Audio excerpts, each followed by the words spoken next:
What's going on, y'all? I'm back again with another story time. I'm back again with another video. Now, as usual, I hope y'all guys are having a great day, a great night. Now, today's story, we're going to be talking about how me and my homies got caught ding dong ditching. So, anyway, with that being said, y'all, yeah, let's get straight to the story. Now, I've been telling y'all that me and my homies used to always go ding dong ditching about every weekend at my friend Sean's neighborhood. Now, that's true. We used to do it every fucking weekend, and I'm not exaggerating when I say that. Me and my homies, we'd meet up with like 10 people. We'd run 10 deep, go around the neighborhood and just knock on people's fucking doors like it was none of our business. Now, here's the crazy thing. So, we wouldn't normally get caught very often. Now, it was really rare if we did. Now, what I mean by that is like not necessarily caught, but like they'd more so call the cops than catch us. Now, we didn't had a couple times where people would get in their cars and chase us and shit like that. I'm pretty sure from the last video, if y'all guys listen to that, you know what I'm talking about. Now, but with this one, this was probably one of the craziest reactions that we've ever had. So in Sean's neighborhood lived our science teacher named Mr. Brown. Now, this motherfucker he wasn't the old typical science teacher. Now, this guy was about mid 30s, some shit like that. I know it's fucking crazy to think about, but the motherfucker was like 33, or not 33, like 34, 35. Now, he lived a couple streets down or a couple blocks over from Sean's house. Now, we never dared to fucking knock on this nigga's door because, like, if we were to get caught, like, we go to school with him, he's obviously going to know. And I'm pretty sure he's heard shit around the neighborhood saying, like, oh, yeah, there's these little fuckers just going around the neighborhood knocking on all of our doors. Because it got to the point, y'all, where these motherfuckers were posting, like, on Facebook with the neighborhood watch. Like, yeah, there's been little delinquents running around, causing havoc in the neighborhood. Now, that was us, bro. And granted, like, we were, so we always made sure to just find good hiding spots or hide for a long time or just not to fucking overdo it in general because they would call the cops. They'd have cops show up and just patrol the neighborhood with their lights off. These motherfuckers try to catch us lacking every chance that they got. So, like I said, we just didn't want to get caught because it was just the idea of our parents being on our ass. Like, we didn't want to go through all that shit and just deal with it. So, we didn't, like, we'd stop early some nights. Now, there was this one night, y'all. There's about 6 of us. We're rolling deep now.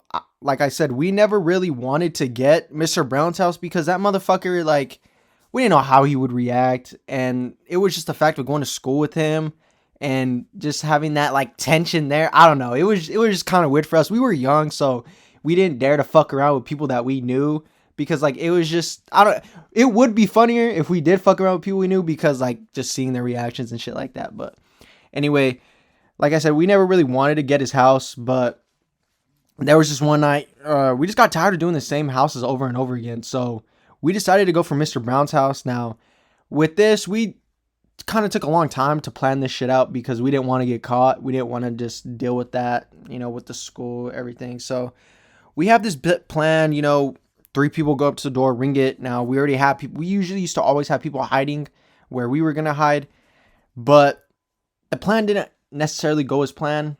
So I was actually going to be one of the ones to ring the fucking doorbell. But at the time, I was a pussy. I didn't fuck with the idea of getting Mr. Brown. I was against this whole fucking idea to begin with. Now, nobody likes being that fucking guy, but nigga, like, you got to realize I wasn't trying to get caught. Like, I was a pussy, bro. So I didn't end up going. Now, Sean, this motherfucker is the most rebellious out of all of us.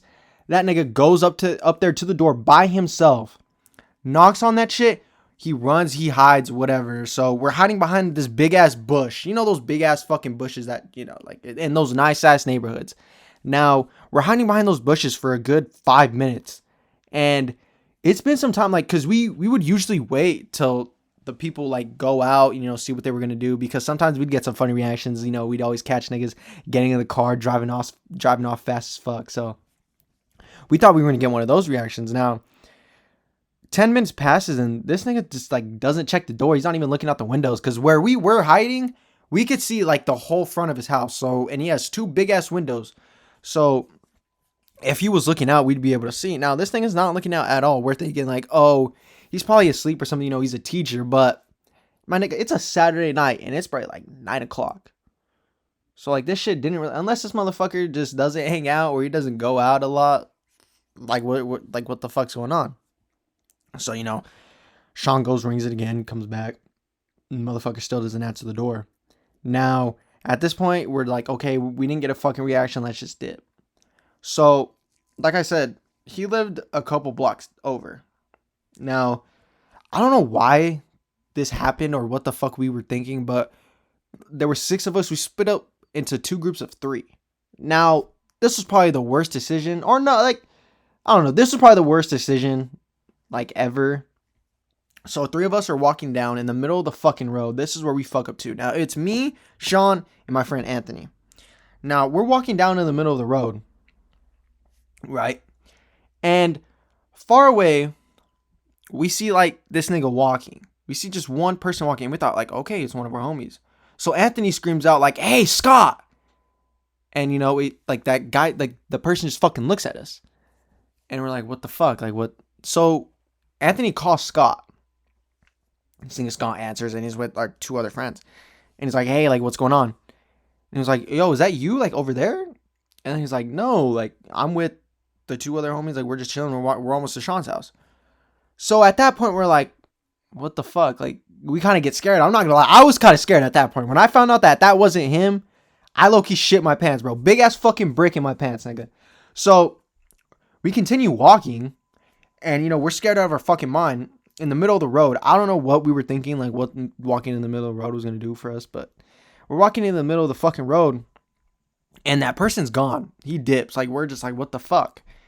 So we continue walking. At this point, we're just trying to get to Sean's house. I'm trying to get to Sean's house, my nigga. So we get to the end of that block, and we cross into the next block, and we're walking, and behind us there's these fucking pitch lights, bro. These motherfucking pitch lights, or not pitch lights, headlights. There's these big ass headlights to a truck. Now it's creeping, like it's turning the block slowly, and I look back, and as soon as I see that, bro, I start fucking running. First instinct, 'cause I know, like, everyone knew that was fucking him, bro. So I start running, and the fucking truck speeds up. Now, Sean was standing in the middle of the road. Like, he wasn't going to run. Like, I don't know what the fuck he thought. But I continue running, my nigga. Like, I'm not trying to get caught. So, the fucking truck stopped Sean. And Sean just, like, in the front of the truck. And the guy's like, hey, like, come to my window. And so, me and Anthony, we fucking dipped, bro. Like, I'm running. I think I ran into some, like, alleyway. I was running to some alleyway to get to Sean's house. Now, I'm running through the fucking alleyway, and Sean's back there talking to the nigga, so I don't know what's happening from this point on. I haul ass to that fucking long ass alleyway, bro. Oh my god, that was probably the longest fucking alleyway that I've ever seen in my life. Now, I'm running through that alleyway. I get to Sean's house, and I'm creeping. Like, before I got to Sean's house, bro, I turn the block, and I'm creeping. Like, I'm fucking scared. I'm running through people's, like, yards and shit. I'm not trying to run out in the open in the middle of, like, the fucking street, because who knows? Like, this nigga probably had another motherfucker looking for us. So I'm running through people's yards, bro. I get to Sean's house. Now, his parents had no clue that we ever fucking did this. So I hop into that nigga's backyard, and he always left his window open. Shout out to that nigga. I open the window, I get in there, and I see all 3 of them just fucking, like, I see the rest of, like, our homies with Scott. And they're like, what the fuck's going on? And I'm like, bro, that nigga caught us. Sean's talking to the motherfucker. And I don't know. I have no clue where Anthony went. So Scott's like, okay, well, fuck. If they don't come back within 5 minutes or 10 minutes, then we're just going to have to go, like, look for him. Now, we call Scott and we call Anthony. Anthony picks up the phone, bro. Anthony picks up the phone. This thing is hiding in a fucking dumpster with Sean. I have no clue how that nigga Sean escaped from, or I don't know what happened, bro. Scott and fucking Anthony are hiding in a dumpster in a fucking alleyway. Like, whenever me and Scott heard that, we're like, okay, well, now we gotta go find these motherfuckers. We gotta find out what dumpster they're in. And bro, this is where my heart literally fucking drops. So me and Scott go on this little fucking adventure to find Sean and Anthony. So we're going down the alleyway that we think they're in. Now, we look through, bro, we're fucking dumpster diving like some goddamn homeless people, bro, or whatever the fuck.